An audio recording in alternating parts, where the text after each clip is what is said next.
안녕하세요. 오늘은 1월 25일 화요일입니다. 오늘은 요한복음 7장 25절에서부터 36절까지를 본문으로 큐티 가이드를 시작하겠습니다.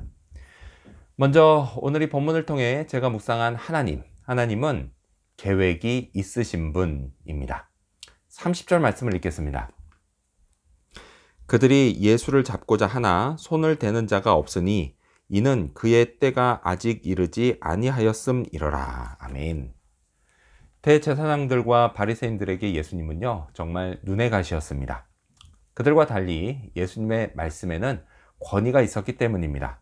또요, 예수님은 백성들을 진심으로 불쌍히 여기셨고 그들에게 영원한 생명을 약속하셨기 때문입니다. 자연스럽게 백성들 사이에요, 예수님의 인기는 날로 높아갔고 반대로 대제사장들과 바리새인들의 인기는 날로 떨어졌습니다. 그들은요, 진짜 예수님을 잡아 죽이고 싶어 했습니다. 하지만 아직까지는 이걸 구체적으로 실행에 옮기지는 않았습니다. 예수님을 체포하지도 않았고 자객을 보내지도 않았습니다. 예수님께 손대지는 않았습니다. 자, 사람 눈에는요, 이것이 그저 대적자들이 행동에 나서지 않은 것으로만 보입니다. 하지만 성경은 그것을 아직 예수님의 때가 이르지 않았기 때문이다 라고 말씀합니다. 이 때는요, 예수님이 인간의 죄 문제를 해결하시기 위해 십자가에 달려 죽으시는 때를 뜻합니다. 이 때는요, 하나님이 정하셨고 그 때가 이르기까지 일어날 모든 일은 하나님이 계획하셨습니다. 세상은요, 언제나 하나님의 계획을 따라 움직입니다. 오늘 제 인생도 마찬가지입니다. 모든 때가요, 하나님의 계획을 따라 찾아오고 모든 것도 다 하나님의 계획 안에서 이루어집니다. 그러면 나의 뜻과 계획과 행동은 아무 의미 없는 건가요? 그렇진 않습니다. 저의 이 모든 것을 사용하셔서 하나님은 제게 가장 좋은 것을 이루어 주십니다. 자, 그렇다면 계속해서 오늘 이 본문을 통해 제가 발견한 인간의 모습, 어떤 게 있을까요? 오늘은 표적을 보고 믿은 사람들을 볼 수 있습니다. 31절 말씀을 읽겠습니다. 무리 중에 많은 사람이 예수를 믿고 말하되 그리스도께서 오실지라도 그 행하실 표적이 이 사람이 행한 것보다 더 많으랴 하니. 네, 앞선 본문 6장, 오늘은 7장이죠. 근데 이 6장에는요, 많은 제자들이 예수님을 떠나가 버린 이야기가 나옵니다. 그때 배경이 되는 곳은 갈릴리였습니다. 자, 그런데요, 오늘 본문의 배경이 되는 곳인 예루살렘에서는 아직 예수님을 믿는 사람들이 많이 있었습니다. 자, 그들이 예수님을 믿는 이유는 예수님이요, 정말 많은 표적을 보여주셨기 때문입니다. 표적, 기적, 어떻게 다를까요? 표적과 기적은요, 둘 다 인간의 상식을 초월한 놀라운 일을 말합니다.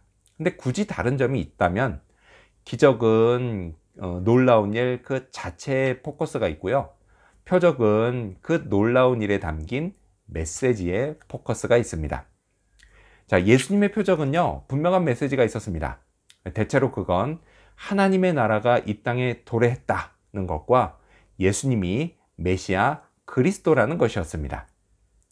많은 사람들이요, 예수님이 일으킨 표적을 통해 이 메시지를 깨달았고 그것은 예수님께 대한 믿음으로 이어졌습니다. 한편요, 저는 이런 생각을 해봤습니다. 만약에 예수님이 오늘 이 시대에 오셔서 똑같은 표적을 보여주시면 사람들이 2000년 전 사람들과 똑같은 메시지를 깨달을 수 있을까? 라는 것입니다. 2000년 전에는요, 이게 뭐 조그만 기적도 사람들 사이에 엄청난 센세이션을 일으켰을 겁니다. 하지만요, 뭐 영화에서 특수효과나 컴퓨터 그래픽을 워낙 많이 본 현대인들은 어지간한 기적을 봐도 별로 놀라지 않을 것 같습니다. 그러니 똑같은 표적을 보고 똑같은 메시지를 깨닫고 그것이 믿음으로까지 연결되는 거, 그게요, 오늘날에는 어쩜 기대하기 힘든 일일 수도 있겠습니다. 자, 그럼 끝으로 오늘 이 본문을 통해 나에게 주신 교훈이 뭘까요? 그건 예수님을 만날 수 있다 입니다. 36절 말씀을 읽겠습니다. 나를 찾아도 만나지 못할 터이요 나 있는 곳에 오지도 못하리라 한 이 말이 무슨 말이냐 하니라.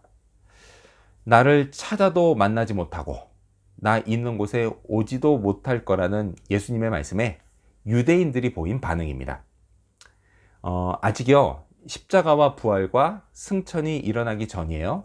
그러니까 이 말씀을 이해하지 못하는 것은 당연한 일이었습니다. 물론요, 이 일들이 다 벌어지고 난 후에도 여전히 주님의 말씀을 이해하지 못한 유대인들이 많았습니다. 오늘날까지도 마찬가지죠. 수많은 사람들이 이해하지 못합니다. 하지만요, 저는 이해합니다. 어떻게요? 믿음으로 말이죠. 저는요, 장차 예수님을 만나게 될 것을 믿습니다. 그분이 계신 곳에 가게 될 것을 믿습니다. 아니요, 확실히 압니다. 어떻게요? 예수님이 약속하셨기 때문입니다. 그리고 그 증거로요, 예수님이 제 마음에 성령을 넣어주셨습니다. 장차 예수님이 계신 천국으로 가 예수님을 만나게 된다는 사실, 이 사실은요, 오늘 이 땅을 살고 있는 제게 매우 중요합니다. 살면서요, 별의별 일을 다 겪습니다. 그게 다 좋은 일이면 참 좋겠지만 인생은 누구도 결코 그렇지가 않습니다. 힘들고 괴로운 순간도 있습니다. 하지만요, 견딜 수 있습니다. 어떻게 해요? 확정된 사실에 근거한 희망이 있기 때문입니다. 장차 예수님을 만나면 모든 괴로움은 다 지나갑니다. 힘들었던 건 다 보상받습니다. 이건요, 확실합니다. 그래서요, 오늘도 살만한 하루가 됩니다. 내일을 맞이하는 것도요, 너무 두렵지는 않습니다. 예수님을 다시 만난다는 확신, 오늘도요, 제가 이 확신 가운데 살도록 성령이 도와주시는 그런 하루가 되기를 소망합니다. 기도하겠습니다.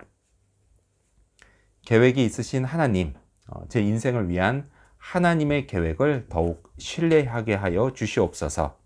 그리고 표적을 보고 믿은 옛날 사람들처럼 오늘날에도 사람들이 예수님의 표적을 보고 믿을 수 있게 하여 주시옵소서.